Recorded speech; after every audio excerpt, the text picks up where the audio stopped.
fourth one is where it really gets fun, and that is people development. And that goes back to your question. And that's where you're able to, you've got the salesmanship down, you figured out how to manage, you've got recruits, you even have sales managers potentially.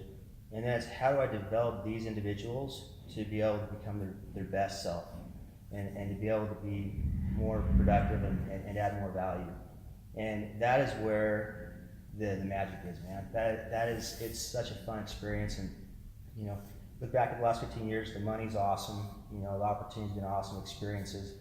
But seeing other people develop and being able to contribute to that, that's a really special.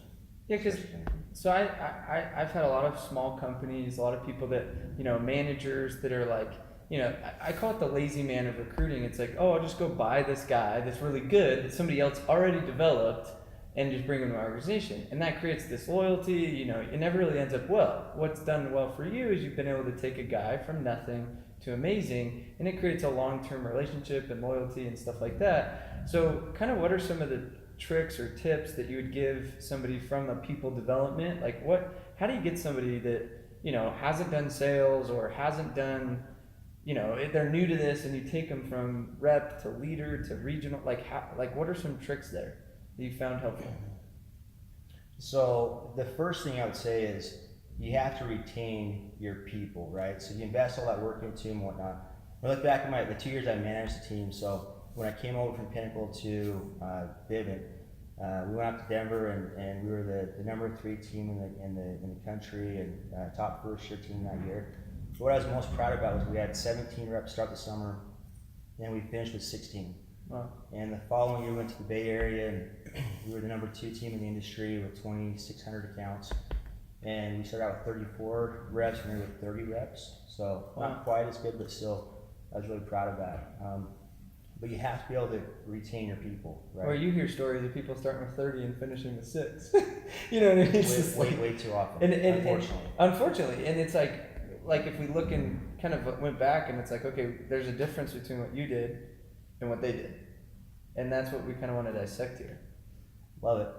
And so you have to retain your people. Otherwise, it's really hard to rebuild every single year, start over. I'd also say on that same note is you've got to build on a strong foundation, right? We see so many reps and leaders that they're always looking for the greener grass, right? It's always a better opportunity, better pay scale somewhere else. But my opinion on that is that the grass is greenest where you fertilize it, where you water it the most. And I've with spending the last 14 years at Vivint Solar, I've been really grateful for that.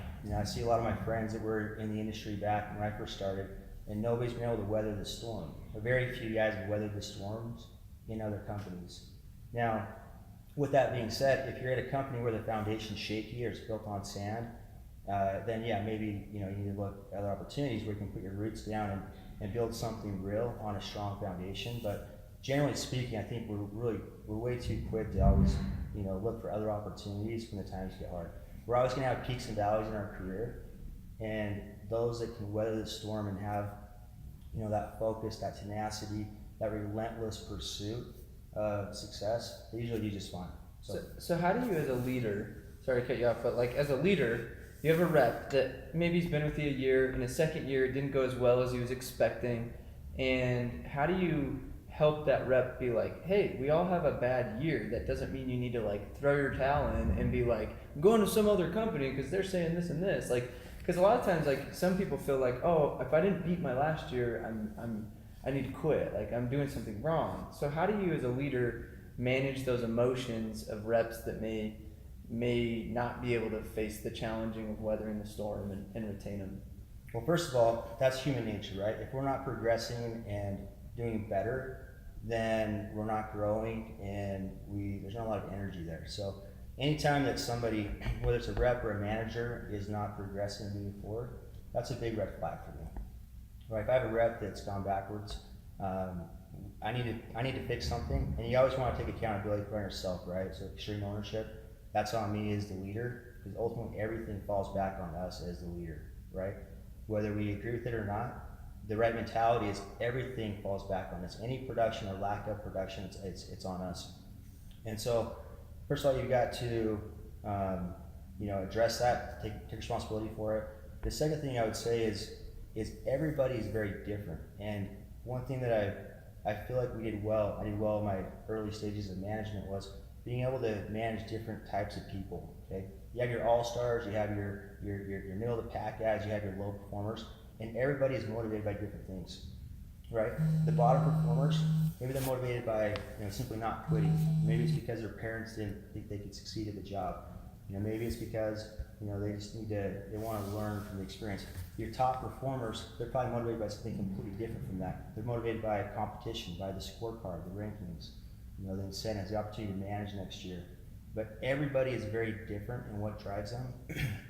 And I think a key characteristic of top leadership is to be able to understand what drives the individual, and then to cater how you manage that individual. You've got to motivate them differently based on where they fall.